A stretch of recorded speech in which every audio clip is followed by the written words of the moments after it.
Hello everybody and welcome back to Planet Zoo, and it's time for another speed build. We haven't done one of these for a little while. I've been meaning to get this one out and I haven't really had much of an opportunity to get it finished really.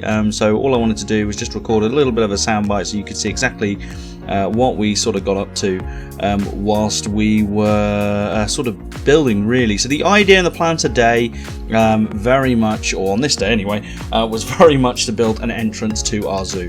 Entrances are, there's such a variety of different entrances to different zoos, and this one really I'm sort of inspired by what I see at the West Midlands Safari Park. So they have an entrance building.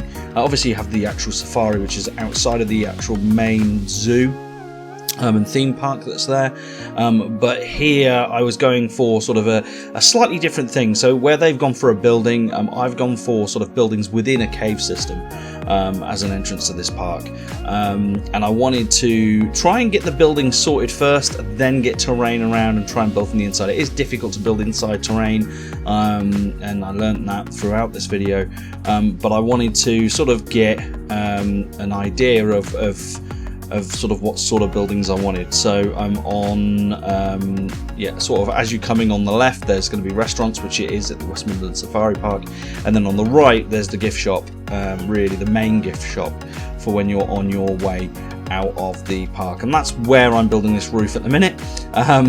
As you can see, I'm just trying to get the diagonals of the building right, and so guests actually have to go in the building to visit. And on that side we've got the information booth on this side, or what we will have is the information booth, and a couple of other bits as well. I think just a memento is what we put in there as well towards the end, but right now it's just trying to get the path to go through. I do come and revisit this at some point because I just want to make sure that that we get sort of everything we need out of it, but at the same time I didn't want to put too much love and attention into the building. Again, we can always go back and glamorize it a little bit more, because it's not an actual gift shop. So like I said, it's just housing that. I mean, in reality, in this little building, you'll have loads of shelves and loads of items in there, and the window display will be of product, not of what we end up putting in there, which is like some statues and stuff like that. We do end up putting glass in the window pane, in the window gaps as well, which looks really good. Here I'm just building a little fence around. I just wanted to just sort of shield it off from guests and make it look a little bit more presentable. Looking back at this, which is kind of crazy, looking back at this, I sort of regret it slightly, because I'm looking at it now and I'm thinking, do you know what I could have done? I could have easily have just removed the curbs, made it look a bit more presentable, because the curbs actually stay in, and just make it look a bit more of a natural barrier, as opposed to, this is a part of the game. And this is what we need to do. Here I'm just playing around with the food stall, just adding a bit of personality to it. Again, in hindsight, I might go back and remove the brick, but I kind of like the brickwork, and when it's inside the cave, it looks really nice. You don't see it very well here because obviously the cave hasn't happened yet, we will end up seeing some really nice brickwork. And then this is me building what looks like a roof, and this was just to get an idea of what it would look like, but actually it ends up being our floor. So a few changes there. Now I'm just trying to mold the terrain just to see what it would look like on the inside. Again, I sort of stick with this in the end and then just go through a hell of a difficult building phase. It is difficult to build in terrain. It's a damn sight tougher than a lot of other things to do in this game. And then obviously long grass comes. Every time you mess with terrain, you get your long grass, which is slightly frustrating, I suppose, but it is what it is. I am going to eat a pot noodle in a second, so I won't be speaking for too much longer, and I'll let you watch the rest of the time lapse. But yeah, the whole plan here is to just get an idea and a feel of what I wanted on the inside. I had a bit of difficulty with the path, mainly because of the terraining issue here. I wanted it to match the other side, so people could go to Golpy and go to Chief Beef, but still use two sets of desks, tables either side. If you go to the West Midlands Safari Park on the left hand side, I think you've got sort of like a hot food stall, and you've got a sweet shop there on this side as well. I don't think there's many places to sit down, but there is a small section, and I've just made it a bit larger for this park. So it's got a bit of a larger section to have that sort of food stall for. And I really struggled just to get the pathing right for quite a minute, and eventually we fixed that issue. So we had a sort of it mirroring the other side, which was really good in the end. So that sort of worked out for the best. Now, obviously, just a quick reminder, if you are enjoying the videos, and especially the other speed build video has got 600 views now, over 600 views, which is fantastic. So if you really are enjoying the videos and you do like what you see, please don't forget to like, share and subscribe. It's really important for me to just grow as a YouTuber. It doesn't take 2 seconds. And if you do want to be reminded of when my content comes out, when you do subscribe, make sure you click the little notification tab as well, and that will obviously help in me growing, which is fantastic. And if you do want to go that little extra step, you can do, and you can do that by pressing the donate button in the link for which is in the description below. And again, all you're doing is just helping the channel grow, which is really, really important. And for those of you that watch my live stream, which would have been yesterday from the time of me recording this sound, you know, it was actually for the Miles Lake Safari Zoo, or whatever it's called, Island Zoo. The first part of that, it was, you know, the recording was a bit off, and it was a little bit, and that was just due to software issues. So, you know, clearly there is some upgrade needed doing to my rig. And, you know, obviously any donation that you guys put in, or anything that you guys, you know, help and support with, helps me grow faster. Don't get me wrong, I put a lot of effort in myself and to get going, and put a lot of money in myself to get going, but you know, anything that you guys can donate is really appreciated. It doesn't matter how little, which brings me quite nicely onto the fact that we will be starting a Patreon soon, which is really exciting. So we will have a 3-tier system. I think a $1 tier, a $5 tier, and a $20 tier, and all of them have massively different benefits, of which we will go through once it's fully launched. It's on a soft launch at the moment, and that's just so I can play around with it. But when it fully launches and when we fully go out, you will be able to become Patreons, and you will be able to have an effect on the content that comes out, the communication with me, and we'll be able to sort of chat about what we want to do going forward. You'll even be able to sort of join me in creating stuff. If you are a huge Planet Zoo fan and you do enjoy playing the game, and even if you're new to playing the game and you want to get involved in a community, that's the whole point of setting up the Patreon account. And literally for $1 a month, which is nothing really, you know, you'll be part of that community, and we'll be hoping to do things like little prize draws and stuff like that, as the sort of weeks and months go on, and as the Patreon ship grows, and really, you know, growing a big Discord sort of community as well. So we can all communicate on there. You'll be able to promote your own streams and videos on the Discord, as you know, if you're at a certain tier level, and you'll be able to even have an opportunity to become a moderator on the Discord, which is obviously a huge deal. So, you know, it would be awesome if you were to join that. More details on the way in maybe a live stream or a couple of videos time, once I've fine-tuned exactly what we're going to be doing with it. But the prize draws won't be anything special. You might win like sort of a code for a game, or you know, sort of a monthly subscription thing for for another game, or maybe even something physical, in terms of product that we might be able to get out to you. But you know, it just depends on the amount of Patreons, is the honest answer. Obviously, the more Patreons that that are regular monthly subscribers, the higher value of prize content and monthly prize content we can get out. So those prize draws could be quite nice come the end of say for example we have $51 Patreons. We're talking $50 in the pot a month, and what I would end up probably doing is taking maybe half of that to help develop the channel on a $50 level, and maybe the other half on a prize pot. So the prize could be worth quite a lot, and there could be quite useful prizes, especially with DLC packs and stuff like that, I'm assuming, that are going to hit this wonderful game. So we could really develop into having something pretty useful as a community, and obviously your ideas will be fantastic. So as you can see, the floor is now down, and as you can see here, I'm flattening this bit of wall because I had an idea. The guests will come in from this side, so the plan was to effectively allow them to go through and to build a sign here as effectively "Welcome to my zoo" sign, using a couple of these sort of standard vinyl things, which look pretty cool, and then obviously spelling out different bits and pieces here. The plan 100% was to get it looking pretty wacky, a bit wonky, and having the big letters of W and the Z for zoo, and then you'll see where we go from there. But just make it look pretty sort of like, wow, welcome to our zoo, this is an awesome zoo, come and see our zoo.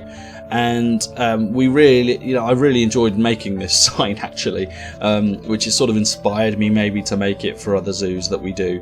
But yeah, it looks so good, and actually the writing letters, hopefully, as sort of we get more content in the game, hopefully we start seeing more letter options in terms of having 3D lettering, because right now it looks really cool, but to have more would be pretty good as well. Here we're just going to put down some flowers. We're going to make this sort of a sort of plant-based area, and then we're going to have I think we're going to add a statue as well.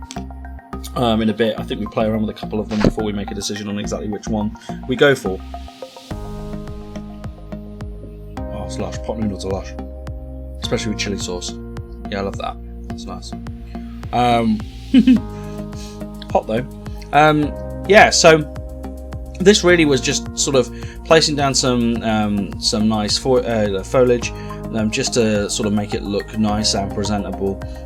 In there we do dot a little bit more foliage around. We put a rockery in, and that's specifically to house and hold our sort of sculpture. I assume that we put on there. We start by looking at wolves. We end up putting them somewhere else, so we don't worry about that. We remove them and we try something else. I just thought maybe the wolves didn't look great there, so we'll just put something else there. Maybe we tried an elephant. We tried this big ass gorilla thing.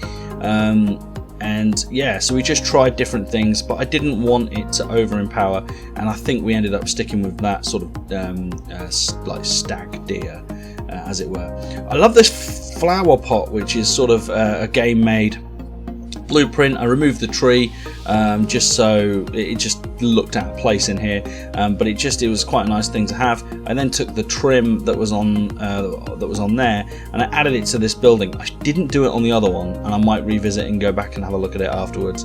Even when we go into live play, it's not quite there, so that's where we're at with that. But yeah, we end up putting some of this roof trim on, just because it looks quite nice around that flower pot. I felt it looked like it was going to fit on top of the building quite nicely, so we made sure we did that, and it looks, I think it looks really, really good. Yeah, I love the windows. I love looking into the there. We hid a toilet in the back. I don't know whether we saw. We hid a toilet in the back, which again works really well. Hiding the toilets in those restaurant sort of places are really good, because they're one of those things you can't avoid at a zoo, but are there nonetheless. So it was really important that I ended up removing or putting a toilet in there. I didn't sign it. I'm probably looking back again in hindsight, look at signing it. We do worry about lights in here because it's in a cave. We wanted to make sure we lit up the area. I keep saying we as if I'm multiple people, but it is just me, I swear. But I wanted to make it just light up in here a little bit, especially with the Chief Beef signs and everything like that. These signs light up, so it was important to light up everything. And we end up using a New World style light throughout it, and you'll see what else we do with lights in a minute. I wanted to put a little sign here just saying gifts. I'm not a massive fan of how it stretches in there, but it is what it is. Again, we could always look at changing that, for the future anyway. But coming yeah, so we add a few more details. Like I said, I wanted to put some signage on this building. This building looked bland from the outside, and it does, it's still in the inside. So to make some changes here and just make it look a bit more, you know, safari park like, we end up putting a couple of sculptures on the inside of the inside of the window, so that when you're walking past you can see these sculptures, and we do light it up eventually as well when we start lighting this building. Yeah, in there at the moment I think we've got a couple of different shops. So we've got the trying to think off the top of my head, with just a memento and something else. We don't actually have an information booth in there at that point. We change it, and as you can see, that's where we put the walls. We put them on top of the roof. I know I'm a bit behind now. I'm just trying to catch up. So we're here. We're trying to fix the lighting and just trying to get that looking right. A bit of adjustment needed there. The floor lighting's actually pretty good, but we end up doing a bit more sculpting here and adding a lot more lighting to it afterwards anyway. We wanted to make sure, again, like I said, I wanted to make sure I got it right, and just made it look a bit more presentable. The sculpting in the cave was a bit hard, and in the end we made a few mistakes. I couldn't get it plush. I flattened that and specifically put writing on it, and then couldn't get it flush again in the cave. And then this is me trying to get back in the cave and trying to do something like it. I just struggled. I swear, building in and terrain and modifying in terrain is hard, or underground as it might appear. So yeah, then I started playing with the lights. You see I changed the time. This light was just far too bright. I couldn't get, even if I was, you know, sort of deep in the terrain, couldn't get it not being so powerful. So I think in the end I got rid of it, and we changed it for different lighting. As you can see, we've got a big light there, which looks quite nice in there. But like I said, lighting was really important in the cave. I'm not really a great person with lighting, but I realised I had to do lighting in this cave because it was never going to turn out right if I didn't. We added a few little bits, so these little, like I said, new world lighting options, we put them in the windows, we put them on the roofs of all the buildings pretty much, just so it lit up the inside of the building and lit up the area. We do go back and we do clear all the long grass and change it back to short grass, to make it look again more presentable. And what we end up having to do, which I don't know whether you see actually, you probably don't, we actually end up having to add an exhibit, because what I wanted to do is get some good shots of people coming through the area. That was really important, and I realised guests don't come to your zoo unless you've got an animal. So we grab a gorilla exhibit from the Steam Workshop and add it. I can't remember whose it is, but yeah, at this point, but I know I mention it in the live play in a second. So yeah, really exciting there. We do that, and that's great, and it makes me happy.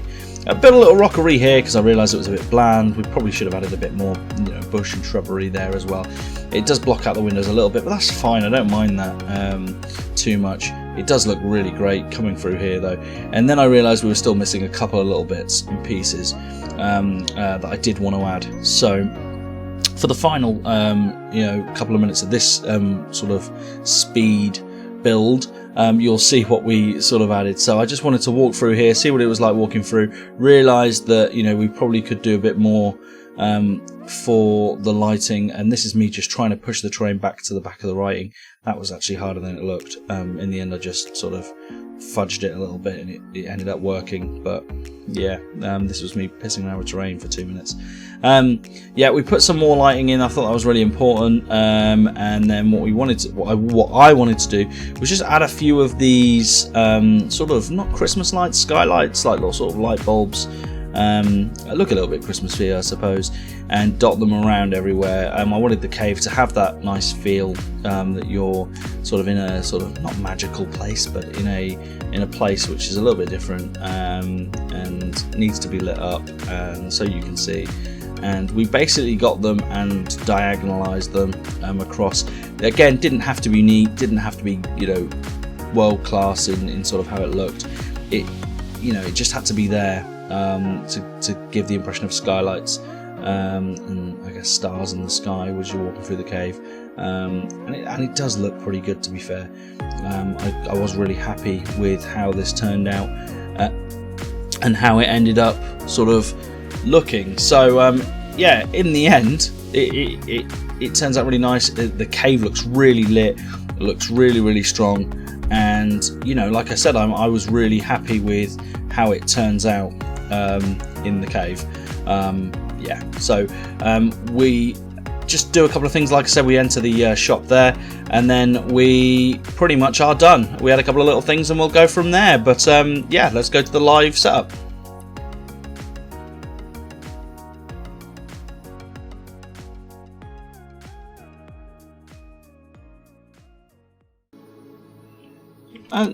So here we are, after quite a lengthy build process. It's taken about an hour and a half to sort of get it sited. This is our entrance plaza. Ignore right at the back, so if you go all the way through there, you'll see I've just plugged a habitat from the Steam workshop just to get some punters in, really, to be fair. And you know, if we sort of speed up the process, you can see some of the guys. Oh, look at that, brilliantly going into the information centre. That's where the information centre is.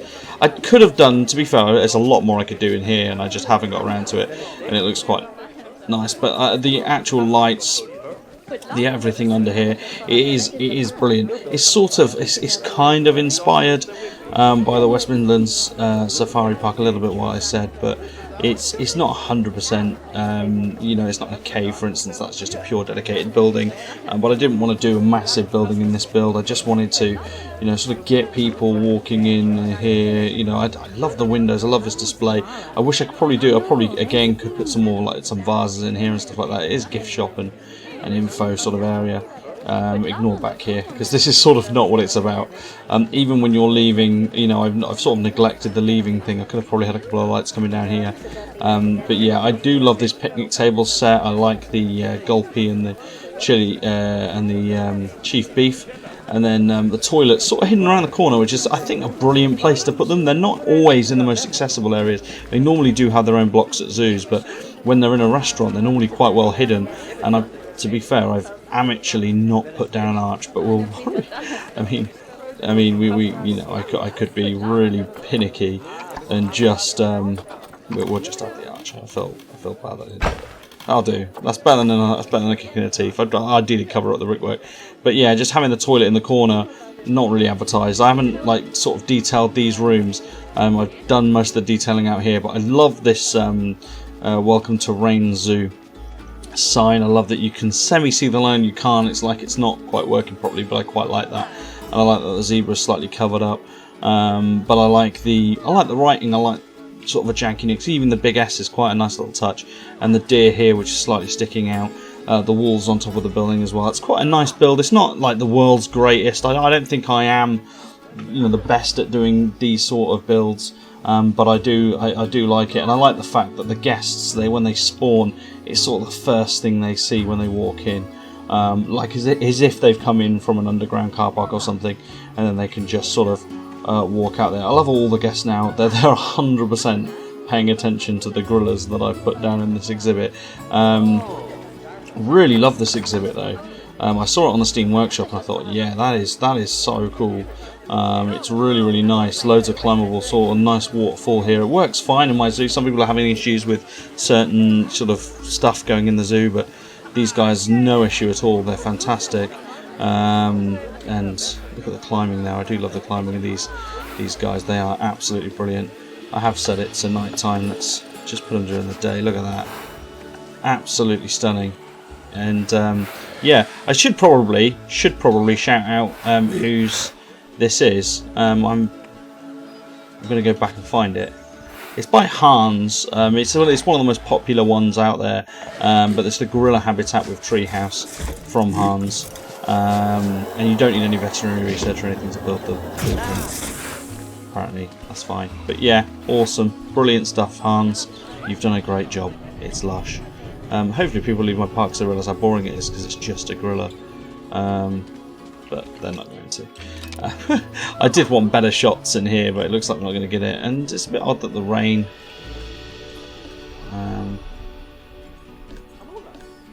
Get off. Let me open that. Change that to nowhere.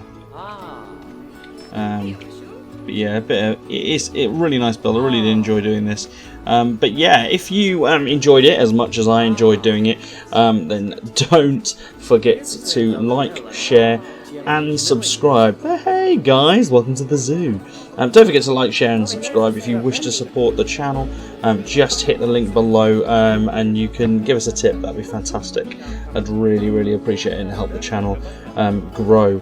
But from there, that's all for this time. I'll see you next time. Catch you guys on the flippity flip.